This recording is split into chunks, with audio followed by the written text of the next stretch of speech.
ప్రభువైన యేసుక్రీస్తు నామమున మీ అందరికీ వందనాలు, శుభాలు తెలియజేస్తున్నామండి. అందరూ బాగున్నారా? ప్రభు ఇచ్చిన కృపను బట్టి, ఆయన ఇచ్చిన ఆరోగ్యాన్ని బట్టి దేవునికి మహిమ కలుగును గాక. ఆమేన్. ఇంతవరకు పాటల ద్వారాగా దేవుని మహిమపరచుకోవడానికి దేవుడు ఎంతో కృప చూపించున్నాడు. అయితే ఇప్పుడు శ్రేష్టమైన వాక్య భాగంలోనికి మనము వెళదాం.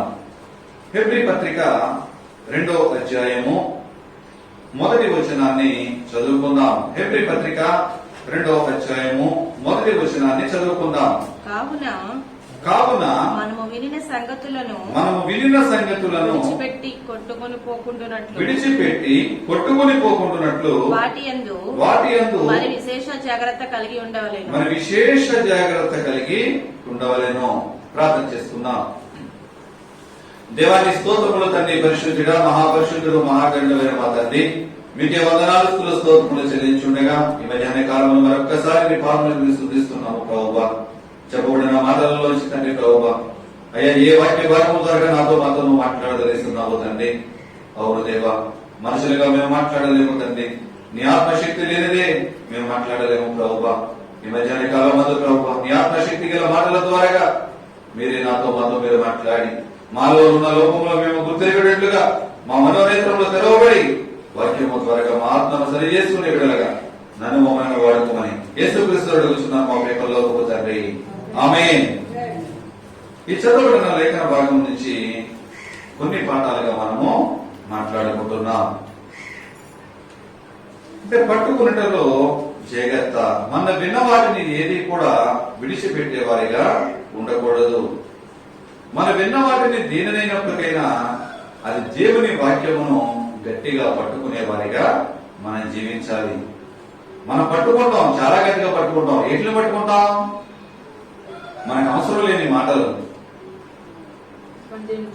ఎవరైనా వృధాగా మాట్లాడుకునే మాటలు ఉంటే వాటి వైపు మాత్రం మన మనసులు లాగేస్తూ ఉంటాయి. ఆ మాటలు మనం విడిచిపెట్టాం. ఎప్పుడైనా ఎవరైనా మాట్లాడుకుంటే అవునండి నేను కూడా విన్నాను, కానీ మన ఆత్మను నడిపించే మాటలు, నిన్ను నన్ను బ్రతికించే మాటలు అయినటువంటి దేవుని వాక్యాన్ని మాత్రము మనం పట్టుకోవడానికి ఇష్టపడము. ఎందుకంటే నిన్ను నన్ను బ్రతికించేది వాక్యమే కదా.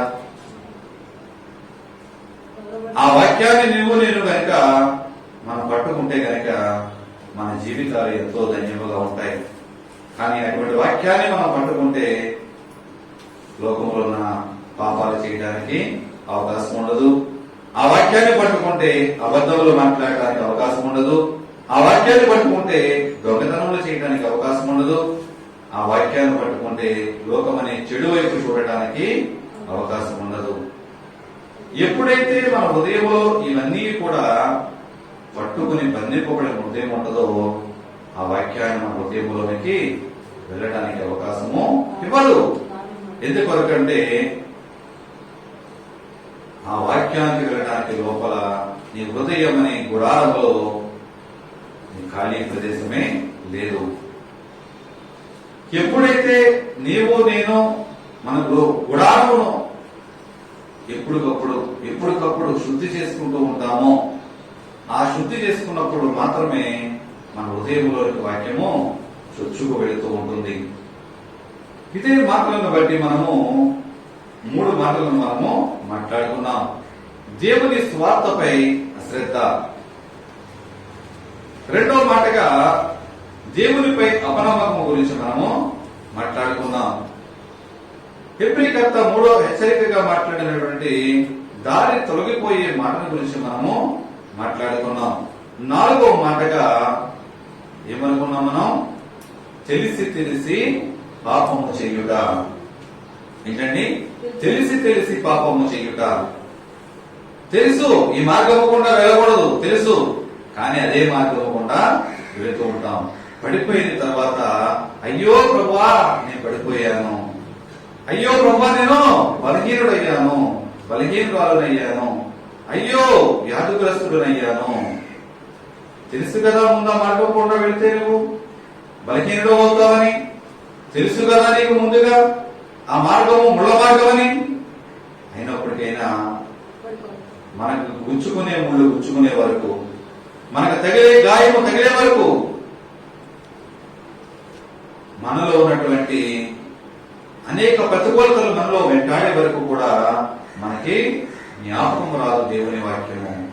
దేవుడు నీకు నాకు జ్ఞాపకం రాడు. ఎందుకంటే తెలిసి తెలిసి నువ్వు పాపము చేస్తున్నావు.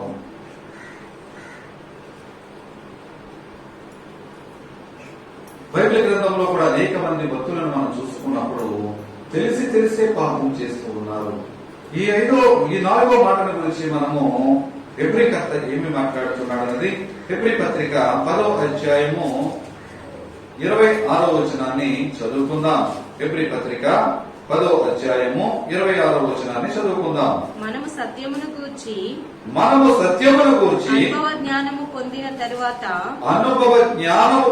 తరువాత బుద్ధిపూర్వకముగా పాపము చేసిన ఎడల పాపమునకు బలి ఇక ఉండదు గాని బలి ఇక ఉండదు. హల్లెలూయా, హల్లెలూయా. మనం బుద్ధిపూర్వకముగా అంటే సత్యమున గురించి అనుభవ జ్ఞానం నీకుంది. యేసయ్య అంటే ఎవరో నీకు తెలుసు. యేసు ప్రభు నీ కొరకు నా కొరకు ఏమి త్యాగముగా అర్పించాడో తెలుసు. నిన్ను నన్ను పోషించడానికి దినదినము తన ప్రణాళికను ఎలా సిద్ధపరుస్తున్నాడో తెలుసు. సత్యంలో కూర్చున్న వార్త నువ్వు అనుభవపూర్వకముగా నీ జీవితంలో దేవుడు చేసిన ఆశ్చర్య కార్యములను బట్టి, మేలులను బట్టి, ఉపకారములను బట్టి నువ్వు అనుభవపూర్వకంగా తెలుసుకున్నావు. తెలుసుకుని కూడా తెలిసి తెలిసి ఎక్కడికి పరిగెడుతున్నావు? పాపంలోనికి. ఎప్పుడైతే నువ్వు దేవుని వాక్యమును బట్టి అనుభవపూర్వకముగా పాపములోనికి నువ్వు పరుగులెట్టుచున్నావో ఆ పాపములకు పశ్చాత్తాపముగా ఏంటంటే ఏముండదు, పాపము యొక్క బలిక ఉండనే ఉండదు. ఎందుకంటే నీ కొరకు నా కొరకు, నీ పాపముల కొరకు నా పాపముల కొరకు, మన అపరాధముల కొరకు ప్రభు అయిన యేసుక్రీస్తు 2000 సంవత్సరముల క్రితమే మనిషిగా ఈ లోకానికి వచ్చాడు. మాంసముగా రక్తముగా నీ కొరకు నా కొరకు తన ప్రాణములు ప్రయోగములుగా పెట్టి తన రక్త ప్రోక్షణ ద్వారా నీ పాప నా పాపములు కలిగినటువంటి దేవుడు నీ కొరకు నా కొరకు ఆయన బలి అర్పించబడ్డాడు. అయితే ఈనాడు సమాజంలో జీవిస్తున్నటువంటి నేను దేవుని కొరకు ఎటువంటి బలిని అర్పిద్దాం? తెలిసి చేసిన పాపములకు ఏమి లేదంటే బలి ఇక ఉండదు. నీ కొరకు ప్రభు మళ్ళీ వచ్చి బలి అర్పించడు. పాత నిబంధన గ్రంథంలో అయితే కనుక పాపము చేయడానికి ఒక బలి, పాప క్షమాపణ కొరకు ఒక బలి, అబద్ధము క్షమాపణ ఒక బలి, అన్నింటికి కూడా కృతజ్ఞతాపూర్వక ఒక బలి, అనేక బలులు అర్పిస్తూ ఉండేవారు. కానీ కొత్త నిబంధన గ్రంథంలోకి వచ్చేటప్పటికి నా పాపముల గురించి మనం విడుదల పొందాలని గొర్రెల యొక్క, మేకల యొక్క, ఎడ్ల యొక్క, పశువుల యొక్క మాంసమును బలి పాప విమోచన కలిగిపోబడదని చెప్పి నా పాపముల కొరకు బలి అర్పించబడినటువంటి క్రీస్తు ఈ లోకానికి వచ్చి బలి అర్పించబడ్డాడు. దేని కొరకంటే మన పాపములు మరుగు చేయబడకూడదు, పాపములు తుడిచివేయబడాలని, పాపములు కప్పబడకూడదు, పాపములు తుడిచివేయడానికి ఆయన ఈ లోకానికి వచ్చాడు. అయితే ఈ లోకానికి దేవుడు పాపములను తుడిచివేయడానికి వచ్చాడని తెలిసి కూడా క్రీస్తులో నీకు ఉన్నటువంటి అనుభవ జ్ఞానాన్ని బట్టి, కానీ తెలిసి నువ్వు మళ్ళీ పాపం చేస్తే, తెలిసి మళ్ళీ నువ్వు లోకంలోకి కలిసిపోతూ ఉంటే ఆ పాపానికి ప్రాయశ్చిత్తం బలీయంగా ఉండనే ఉండదు అని మాట్లాడుతూ ఉన్నాడు. బైబిల్ గ్రంథంలో మనం ఒకసారి చూసినట్లయితే కనుక న్యాయాధిపతుల గ్రంథము 16వ అధ్యాయం ఒకసారి తీసుకుందాం. న్యాయాధిపతుల గ్రంథము 16వ అధ్యాయమును ఒకసారి మనం చూసుకున్నట్లయితే కనుక 16వ వచనాన్ని చదువుకుందాం. 16వ అధ్యాయము 16వ వచనం. ఆమె అనుదినమును మాటల చేత అతని బాధించి తొందర పెట్టుచున్నందున అతడు ప్రాణము విసికి చావగోరెను. హల్లెలూయా, హల్లెలూయా. ఎవరంటండి ఆమె? ఎవరు ఆమె? అంటే ఒక స్త్రీ. ఆమె అనుదినమును మాటల చేత అతనిని బాధించి తొందర పెట్టుచున్నందున, దేనికి తొందర పెట్టుచుంది? ఎవరామె? ఎవరు తొందర పెడుతుంది? ఆమెకి నీకు సంబంధం ఏమిటి? ఎటువంటి సంబంధంతో ఆ ఇంటికి నువ్వు వెళ్ళావు? ఎటువంటి సంబంధంతో ఆ గృహంలో నువ్వు నివాసం చేసుకున్నావు? ఎందు నిమిత్తము నేను తొందర పెడుతుంది? ఆ తొందర పెట్టిన మాటల వల్ల ఏంటంటే ఏం చెందాడు అతని ప్రాణము విసిగి. ఎవరి ప్రాణము? వెళ్ళకూరని ఇంటికి వెళితే ఆమె పెట్టిన తొందర వల్ల వెళ్ళిన వాడి ప్రాణము విసిగిపోయి చావకోరెను. ఆ ప్రాణం విసిగిపోయి నేను చచ్చిపోదాం, నేను చచ్చిపోతే మంచిది. ఇంతవరకు నీవెవరు బిడ్డవు? ఎవరి చల్లని రెక్కల కింద ఉన్నటువంటి నీవు ఎవరి నీడకు నువ్వు వెళ్ళావు? ఎవరి నీడలో ఉంటే నువ్వు రక్షకుడవు, ఎవరి నీడలో ఉంటే నీవు భక్షకుడవు. రక్షించేవాడి చేతుల కింద ఉన్నావా, భక్షించేవాడి చేతుల కింద ఉన్నావా? ఏ నీడను నువ్వు ఆశ్రయిస్తున్నావు అన్నది నీవు నేను ఆలోచించుకోగలగాలి. అప్రియ జనాంగముగా ఇక్కడ దేవుడు అదే మాట్లాడుచున్నాడు. ఆమె అనుదినము ఒక్కరోజు కాదంట, అనుదినము ఆ గృహంలో నివాసము చేస్తున్నాడు. నివాసము చేస్తున్నటువంటి అనుదినమును కూడా అతను ఏంటంటే మన భాషలో ఏమనుకుంటారు, రాసి రంపాన పెట్టేస్తుందండి. ఎవరు పెడతారు రాసి రంపాన? భర్త భార్యను పెడితే భర్త ఊరుకుంటాడండి? ఊరుకోడు కదా. ఎందుకంటే సొంత భార్య మీద హక్కు. అదే అక్రమ సంబంధం మీద అనుకో అంత హక్కు ఉంటుందండి? ఉండదు. నువ్వు కాకపోతే వేరేవాడు అనుకుంటారు. ఇక్కడ అదే మాట మనకు లిఖింపబడింది. వెళ్ళిన వాడు బల శౌర్యుడైనటువంటి సంసోను. అక్కడ దినదినము వేధిస్తున్నటువంటి వేసిగా ఉన్నటువంటి దెలీలా ఆమె మాటల చేత, చూటిపోటి మాటల చేత, ఆమె హృదయంలో ఉన్నటువంటి ధన వ్యామోహము చేత ఇతరులతో ఉన్నటువంటి అవసరము తీర్చిన తర్వాత వెంటనే ధన వ్యామోహమును బట్టి ఫిలిస్తీయులు ఆమెకు రుచి చూపించిన ధనములను బట్టి వెంటనే సంసోను అమ్మివేద్దామనుకుంది. ఎవరి సంసోను? ఒక న్యాయాధిపతి. ఇశ్రాయేలు జనాంగమునకు న్యాయాధిపతిగా ఉన్నటువంటి ఈ సంసోను ఇశ్రాయేలు పక్షముగా ఉండేవాడిగా కాకుండా అన్య స్త్రీని వివాహము చేసుకున్నాడు. అయితే విడవాటును బట్టి మళ్ళీ లోకములో కలిసిపోయి వేస చెంతకు అతను చేరాడు. వెళ్ళవలసిన మార్గము కూడా వెళ్ళలేదు, వెళ్ళకూడని మార్గం అంట వెళ్ళాడు. తెలుసు నేను లోకములోకి వెళ్ళిపోతున్నానని, కానీ శరీర వ్యామోహము, శరీరేచ్ఛలు తీర్చుకోవడానికి లోకములోకి పరుగులెట్టినటువంటి సంసోను తన శరీర కోరికలను బట్టి ఆమెలో లీనమైపోయాడు, ఆమెకి దాసుడైపోయాడు. ఆమె అవునంటే అవును, కాదంటే కాదు. సంసోను చూస్తే కనుక ఫిలిస్తీయులు పారిపోతూ ఉంటారు. ఎంత వీరుడైనప్పటికైనా సరే సంసోనును చూస్తే పారిపోతూ ఉంటారు. కానీ అటువంటి బల వీరుడైనటువంటి, బల శౌర్యుడైనటువంటి సంసోను దేవుని చేత నాజీరు చేయబడి బలవంతులుగా ఉన్నటువంటి సంసోను ఒక్క ఆడదాని చేతిలో ఆమె యొక్క మాటల చేత, ఆమె సూటిపోటి మాటల చేత తన ప్రాణము విసిగిందంటండి. అంటే ప్రాణము విసిగినంతగా ఆమెకు చనువు ఇచ్చాడు. అంటే నీ మీద అంత ఆధిక్యత ఆ వేసకు వచ్చిందంటే, నిన్ను కాని స్త్రీకి, నువ్వు వెలగనటువంటి ఒక పొరుగు స్త్రీకి నీ మీద అంత అధికారం వచ్చిందంటే ఎంత నువ్వు అవకాశం ఇచ్చి ఉండాలి. నీవు చనిపోవాలి అని నీ ప్రాణం మీద నీకు విసుగు కొట్టినందుగా అంత నీ మీద అధికారం చేస్తుందంటే ఎంత అధికారం ఇచ్చావా స్త్రీకి నీ మీద. ఇక్కడ సంసోను అదే విధముగా అధికారం ఇచ్చాడు. చనిపోవాలని ఇష్టపడ్డాడు, విసుగు చెందాడు.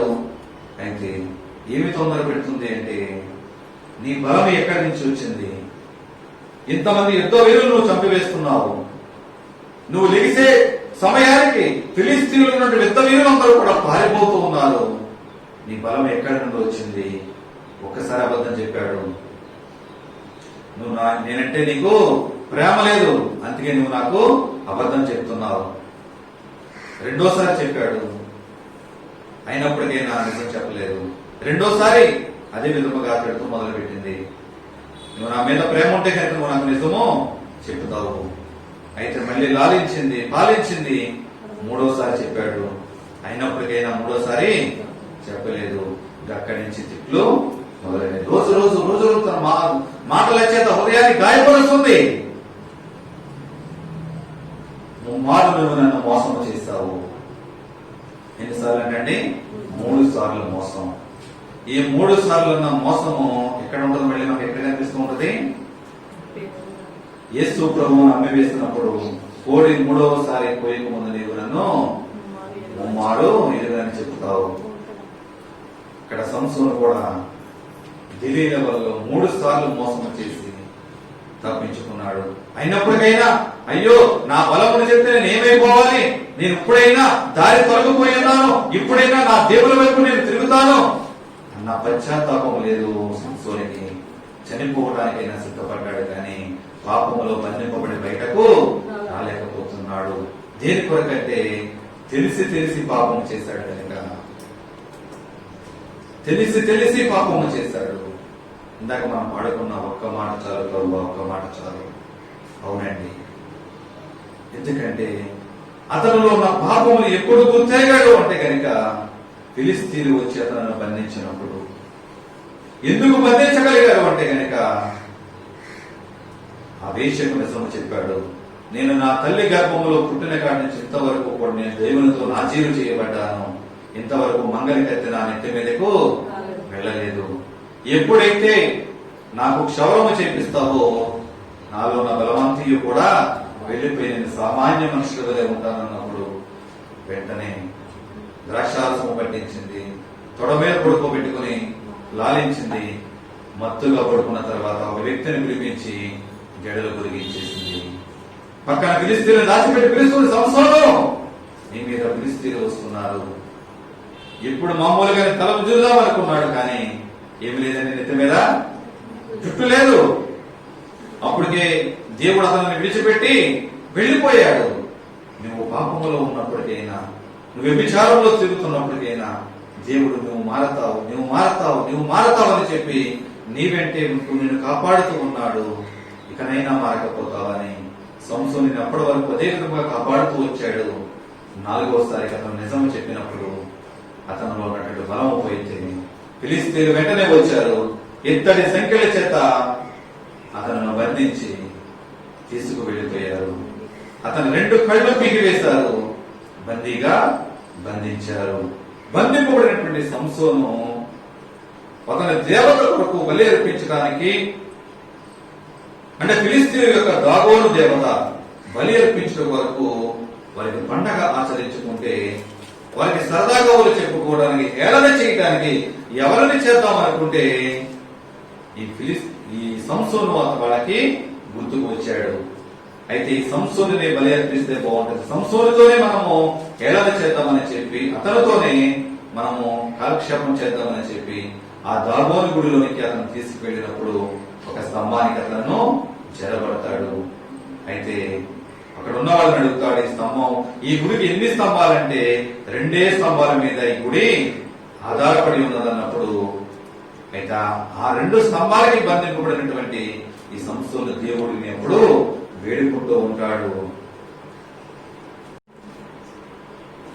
16వ అధ్యాయము 28వ వచనాన్ని చదువుకుందాం. అప్పుడు సంసోను, యెహోవా ప్రభువా, దయచేసి నన్ను జ్ఞాపకము చేసుకొనుము. దేవా, దయచేసి ఈసారి మాత్రమే నన్ను బలపరచుము. నా 2 కన్నుల నిమిత్తము ఫిలిస్తీయులను ఒక్కమారే దండించి పగ తీర్చుకొననిమ్మని యెహోవాకు మొరపెట్టి. హల్లెలూయా, హల్లెలూయా. ఏమంటున్నాడండి? దేవుడు గుర్తొచ్చాడు అప్పుడు. ఎందుకంటే 2 కళ్ళు తీసేశారు. 2 కళ్ళు తీసివేయబడినటువంటి సంసోను దేవునికి మొరపెట్టుచున్నాడు, ప్రభువా, ఈ ఒక్కసారి నన్ను జ్ఞాపకం చేసుకో. ఎందుకంటే తల మీద మళ్ళీ మొలకలు మొలుస్తున్నాయి, జుట్టు వస్తుంది. ప్రభువుని అడుగుతున్నాడు, జనులను చూడడానికి కళ్ళు లేవు, కళ్ళు లేని కబోదిగా. ఎందుకంటే అతను చెరసాలలో ఉన్న సమయం అంతా కూడా గానగిసులుతూ ఉన్నాడు. ఆ కష్టాల పని అంతా గుర్తొచ్చింది. ఒళ్ళు నలగొట్టబడింది, హేళన చేయబడ్డాడు, అవమానించబడ్డాడు. అతనికి ఉన్నటువంటి లోక నేత్రములు ఎప్పుడైతే లోకాన్ని చూశాడో, ఎప్పుడైతే లోకం వైపు, లోకాశల వైపు అతని నేత్రాలు పరుగులెట్టు ఉన్నాయో, అటువంటి నేత్రాలు పీకివేయబడిన తర్వాత ఆత్మ నేత్రములతో దేవుని చూడటం మొదలు పెట్టాడు. హల్లెలూయా.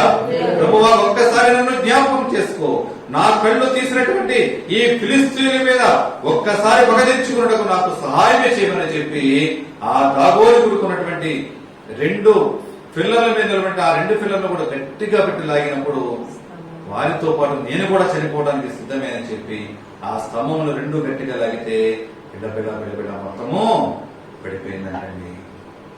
హల్లెలూయా. అయితే ఇంచుమించుగా ఆ దినము ఆ గుడిలో ఉన్న వారు ఎంతమంది అంట? 3000 మంది, స్త్రీ పురుషులుగా 3000 మంది ఉన్నారు.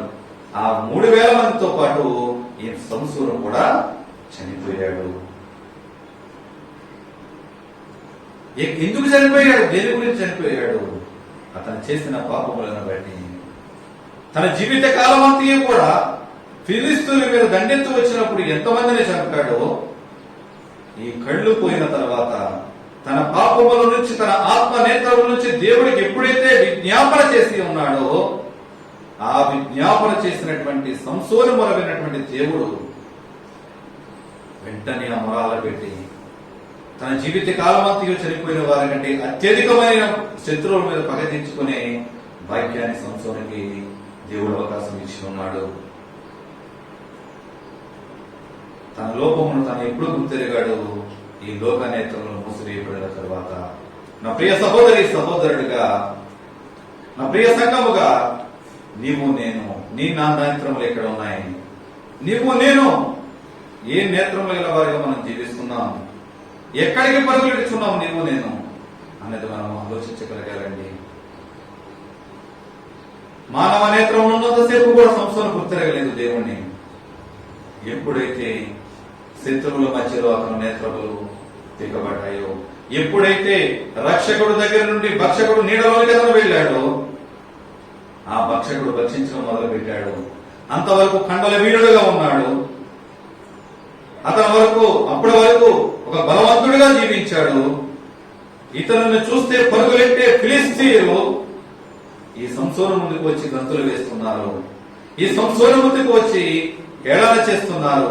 ఈ సంసోను ముందుకు వచ్చి అవమానపరుస్తున్నారు. అందరికీ లోపు వెళ్ళిపోయాడండి. దీని కొరకు దేవునికి ఎడబాటు అవ్వడం ఒక కారణం చేత, లోకేచ్ఛలను బట్టి లోకంలో తిరుగుతున్నటువంటి ఒక్క కారణము చేత చిన్నవారికి, పెద్దవారికి, ఆడవారికి, మగవారికి అందరికీ లోపు అయిపోయాడు. కానీ అంతవరకు సంసోను చూసినటువంటి జనులు దేవుని పక్షముగా ఉన్నాడు. దేవుడు ఎప్పుడైతే సంసోను పక్షముగా ఉన్నాడు, ఎప్పుడైతే సంసోను దేవుని నీడలో ఉన్నాడు, ఎప్పుడైతే సంసోను యొక్క చెయ్యి దేవుని చేతిలో ఉన్నదో, అంతవరకు కూడా సంసోనుని చూసిన ప్రతి ఒక్కరూ కూడా గడగడ భయపడుతూ ఉండేవారు. ఇశ్రాయేలు జనమంతయు కూడా మా నాయకుడు మాకు కాపులుగా ఉన్నాడని ధైర్యంతో ఉండేవారు. ఎప్పుడైతే దేవుని చేతుల నుంచి తన చెయ్యి విడిచిపెట్టి అపవాది చేతిలోనికి తన చెయ్యి ఇచ్చాడో, ఎప్పుడైతే లోక పాపంలోకి అతను కూరుకుపోయి ఉన్నాడో, ఇశ్రాయేలులో భయం ప్రారంభమైంది. ఎందుకంటే వారిని నడిపించే నాయకుడు లేనప్పుడు వారి న్యాయాధిపతి వారికి దూరం అయిపోయాడు. సంసోనులో భయం పుట్టుకుంది. తన జైలు జీవితం అంతా కూడా కన్నీళ్లతోనే, కళ్ళు లేవు అయినప్పటికైనా కాలుస్తూనే ఉన్నాడు, గానగ విసురుతూ ఉన్నాడు. కండల వీరుడుగా ఉన్నటువంటి సంసోను తనలో ఉన్న అహమతి కూడా ఆ జైల గోడల మధ్యలో కరిగిపోయింది. అయినప్పటికైనా తన తప్పును తాను తెలుసుకున్నప్పుడు, దేవుని ఎడల పశ్చాత్తాపడినప్పుడు దేవుడు కనికరము చూపించాడు. అతను ఏమి విత్తుతాడో అదే కోయడానికి ఆయన సిద్ధపడ్డాడు. యాకోబు పత్రిక 1వ అధ్యాయం 5వ వచనాన్ని మనం చూసుకున్నట్లయితే కనుక, యాకోబు పత్రిక 1వ అధ్యాయం 15వ వచనము, దురాశ గర్భము ధరించి పాపమును కనగా, దురాశ గర్భము ధరించి పాపమును కనగా, పాపము పరిపక్వమై మరణమును కనును. హల్లెలూయా, హల్లెలూయా. నా ప్రియ సహోదరి సహోదరుడిగా, ఈ మధ్యాహ్న కాలమున నీవు నేను ఏమి గర్భము దాల్చుతున్నాం? ఇక్కడే మాట్లాడుతున్నాడు యాకోబు భక్తుడు. దురాశ గర్భము ధరించి పాపమును కనగా. ఏంటంటే మనలో ఉన్నటువంటి దురాశ. ఇక్కడ సంసోనులో ఏముంది అంటే శరీరాశ ఉంది. ఆ శరీరాశను గర్భము ధరించాడు. ఆ గర్భము పాపముగా మారి ఆ పాపము పరిపక్వము చెంది ఏం తెచ్చుకున్నాడు? మరణాన్ని కొని తెచ్చుకున్నాడు. నువ్వు ఏమి విత్తుతావో అదే కోస్తావు. నువ్వు ఉరిచేరు విత్తి ఉరిగింజలు నాటి నాకు గోధుమ పంట కావాలంటే మనకు రాదు. నువ్వు మామిడి చెట్టు దగ్గరికి వెళ్ళి నాకు జాంకాయలు కావాలంటే రావు. మనం చెట్టు ఏదైతే వేసామో ఆ చెట్టు అదే ఫలాలను వస్తుంది. నువ్వు ఎప్పుడైతే నువ్వు పొందినటువంటి గర్భము ఆత్మీయ గర్భము పొందుతున్నావా, లేకపోతే గనక దురాశతో పాప గర్భమును నువ్వు ధరిస్తున్నావా? ఒకవేళ దురాశను గర్భము ధరించినట్లయితే గనక పాపము పరిపక్వముగా మరణానికి కంటదని చెప్పి ఇక్కడ మాట్లాడుచూ ఉన్నాడు. బైబిల్ గ్రంథంలో మనం చూసినట్లయితే గనక దావీదు చేసిన పని కూడా అదే పని. బెత్షెబా విషయంలో తన నేత్రాశను బట్టి శరీర కోరికలను తీర్చుకోవడానికి ఆమెతో పాపము చేసి ఆ పాపమును, ఎందుకంటే చదవనవసరం లేదు, సమూయేలు 2వ గ్రంథము 11వ అధ్యాయం నుంచి మనకు రాయబడి ఉంటది. అయితే అతను చేసిన పాపములను బట్టి ఆ పాపములకు ఆమె గర్భవతి నేను తెలిసినప్పుడు ఆ పాపాన్ని కప్పుపుచ్చుకోవడానికి బెత్షెబా భార్య అయినటువంటి భర్త అయినటువంటి ఉరియాను చంపిస్తాడు. ఎందుకంటే ఒక తప్పు కప్పుపుచ్చుకోవడానికి ఇంకొక తప్పు, ఆ తప్పును కప్పుపుచ్చుకోవడానికి ఇంకొక తప్పు. వెంటనే ప్రవక్త ద్వారా దేవుడు మాట్లాడి తన కళ్ళు తెప్పించినప్పుడు పశ్చాత్తాపడతాడు.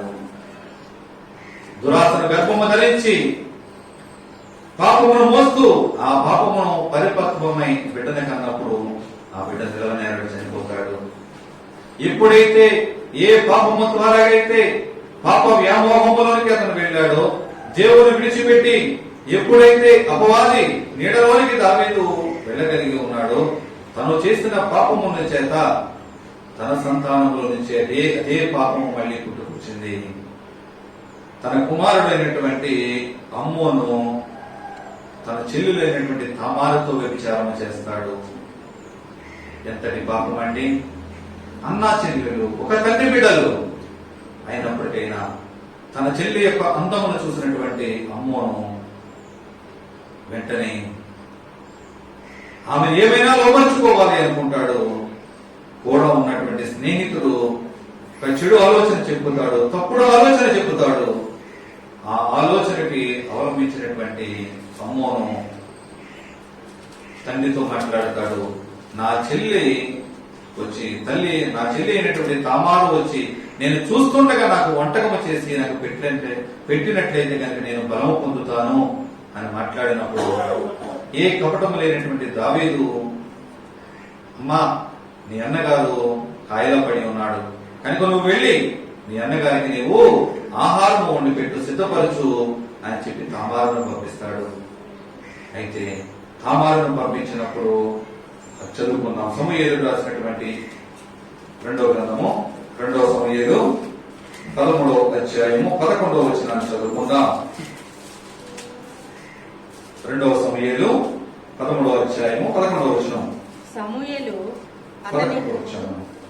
అయితే అతడు భుజింపవలనని ఆమె వాటిని తీసుకుని వచ్చినప్పుడు అతడు ఆమెను పట్టుకుని, నా చెల్లి రమ్ము నాతో శయనించుమని చెప్పగా, చెల్లెలనండి తన తోడకుంటున్న చెల్లెలని ఆహారం కొరకు కాదు, నా అన్నగారు ఏ కపటము లేకుండా నా అన్నగారు కాయలా పడి ఉన్నాడు, అతను బలము పొందాలని చెప్పి ఆహారం పట్టుకెళ్ళినటువంటి చెల్లెలతో మాట్లాడుతున్నటువంటి మాటలు ఈ అన్నగారు తనలో ఉన్నటువంటి కామ కోరికలు తీర్చుకోవడానికి, తనలో ఉన్నటువంటి శరీరీచ్ఛలను తీర్చుకోవడానికి, నా చెల్లి నాతో రా.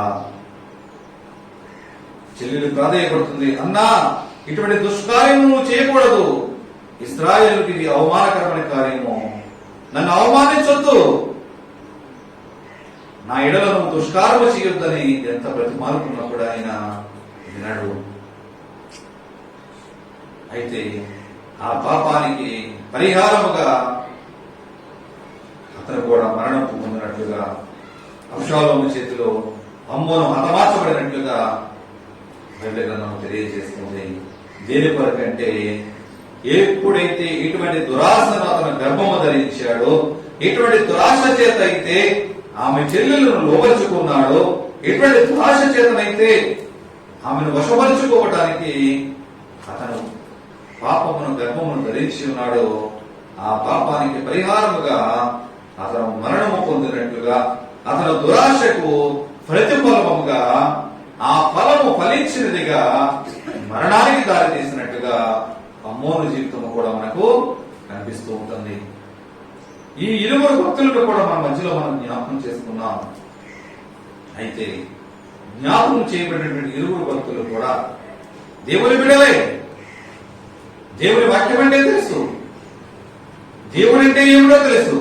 అయినప్పటికైనా తమ శరీర కోరికలను బట్టి వారు దారి తొలగిపోయినట్లుగా బైబిల్ గ్రంథం మనకి తెలియజేస్తుంది. హోషేయ గ్రంథము 6వ అధ్యాయము 8వ వచనాన్ని చదువుకుందాం. 6వ అధ్యాయము 8వ వచనము. గిలాదు పాపాత్ముల పట్టణమాయెను, అందులో నరహంతకుల అడుగు జాడలు కనబడుచున్నవి. ఏంటంటే నరహంతకుల అడుగు జాడలు కనబడుచున్నవి. హల్లెలూయా. గిలాదు పాపాత్ముల పట్టణమైందంటండి. అంటే ఒక ఊరే, ఒక పట్టణమే పాపాత్ముల పట్టణము. నరహంతకుల జాడలు అంటే అడుగులు ఆ పట్టణంలో కనిపిస్తున్నాయి. ఎవరంటే నరహంతకులు, పాపాత్ములు. ఏమిటి పాపము అంటే గనుక ఆజ్ఞ అతిక్రమమే పాపము. వ్యభిచారం ఒక్కటే పాపం కాదు, దేవుని ఆజ్ఞను అతిక్రమించడమే పాపము. అయితే గిలాదు పట్టణము నరహంతకుల కోటగా, నరహంతకులు నడిచి అడుగు జాడలు ఇక్కడ కనిపిస్తున్నాయని దేవుడు మాట్లాడుతున్నాడు హోషేయ ప్రవక్త ద్వారాగా.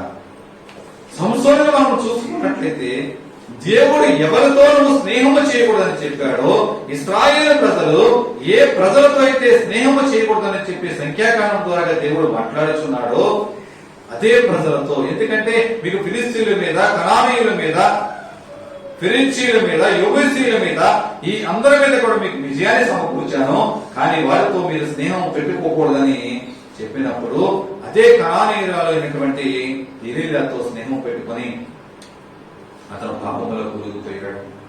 దేవుడు మాట్లాడుతూ ఉంటాడు, వారితో మీరు ఏమో అందుకొనకూడదు, మీ కుమారులు వారి కుమార్తెలు ఇవ్వకూడదు, వారి కుమార్తెలకి మీ కుమారులను ఇవ్వకూడదు. ఎందుకంటే వారి కుమార్తెలు వారి దేవతల వైపు మీ కుమారులను మలిచివేస్తాయి అని దేవుడు మాట్లాడుతూ ఉంటాడు.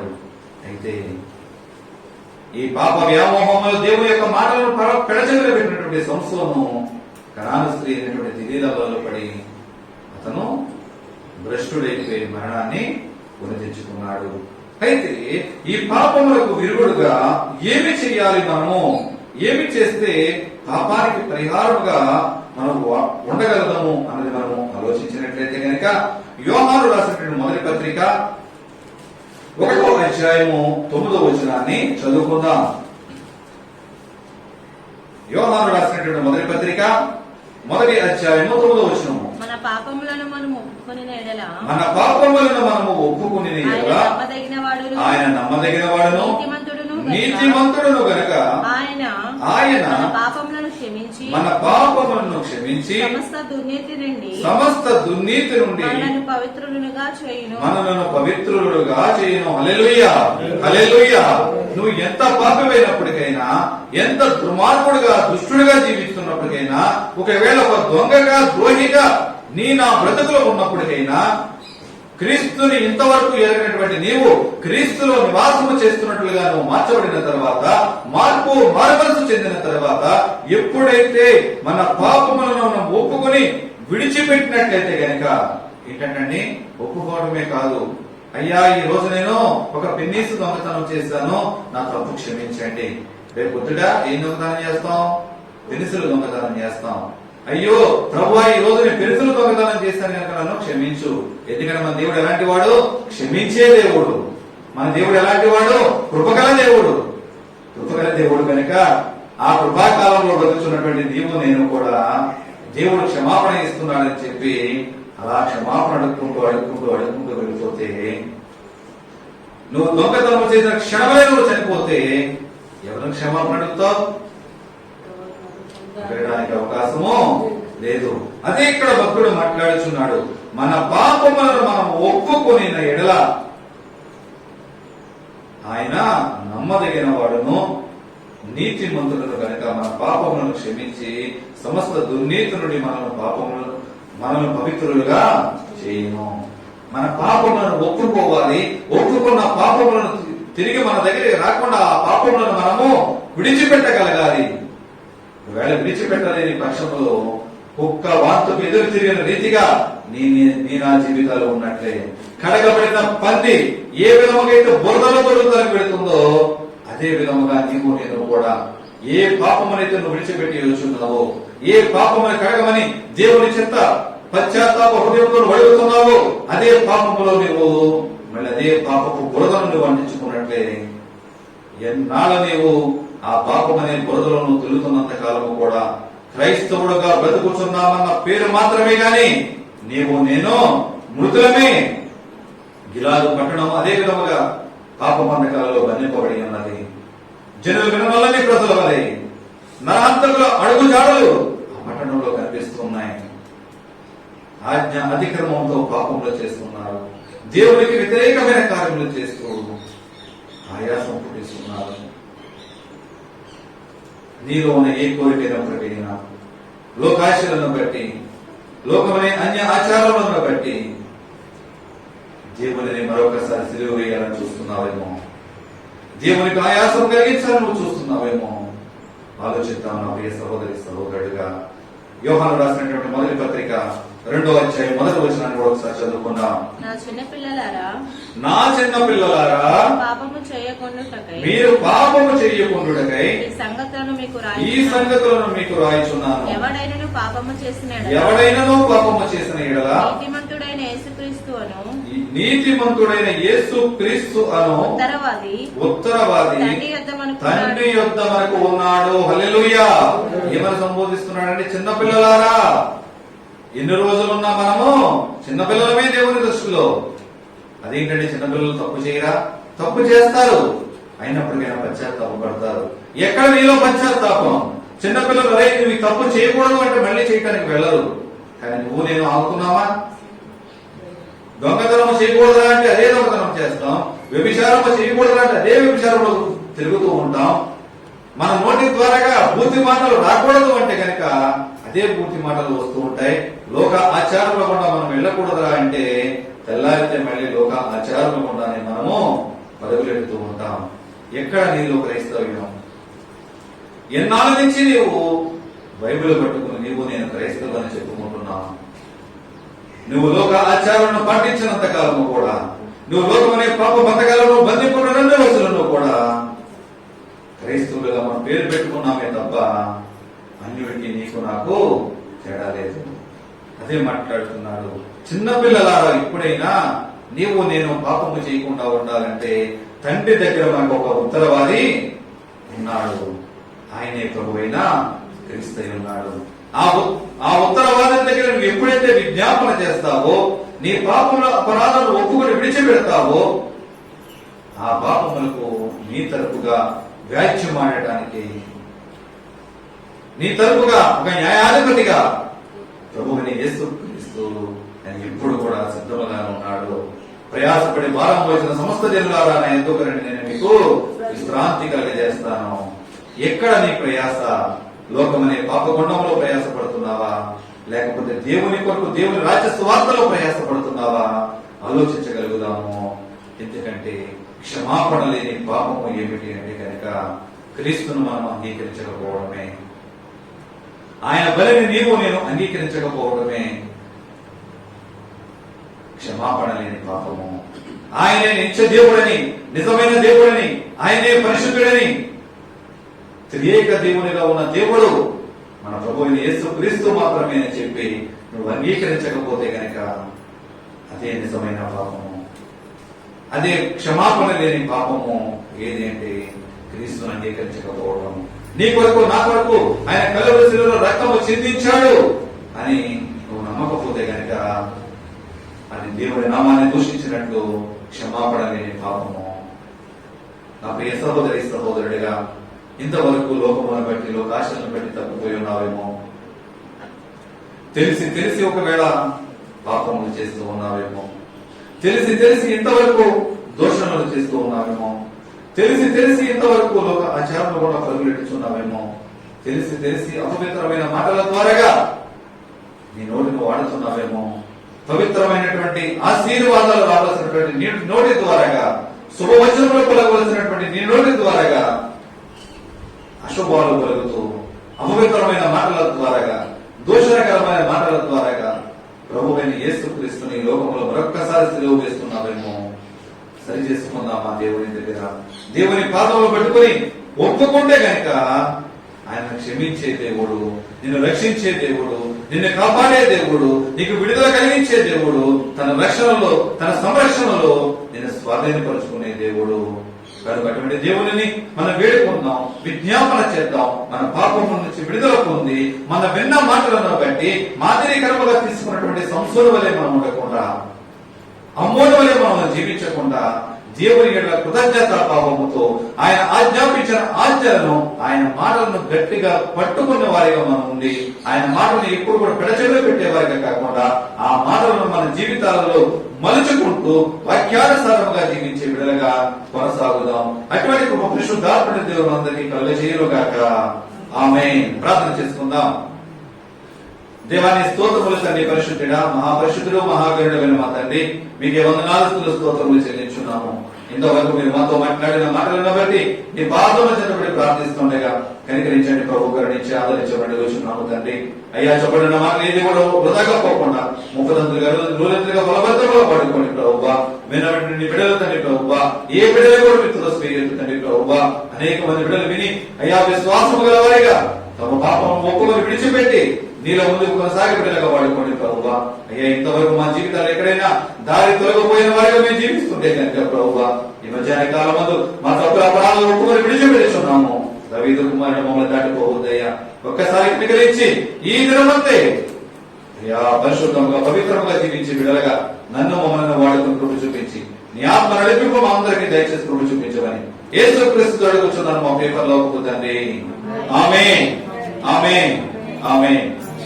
అందరికీ వందనాలండి.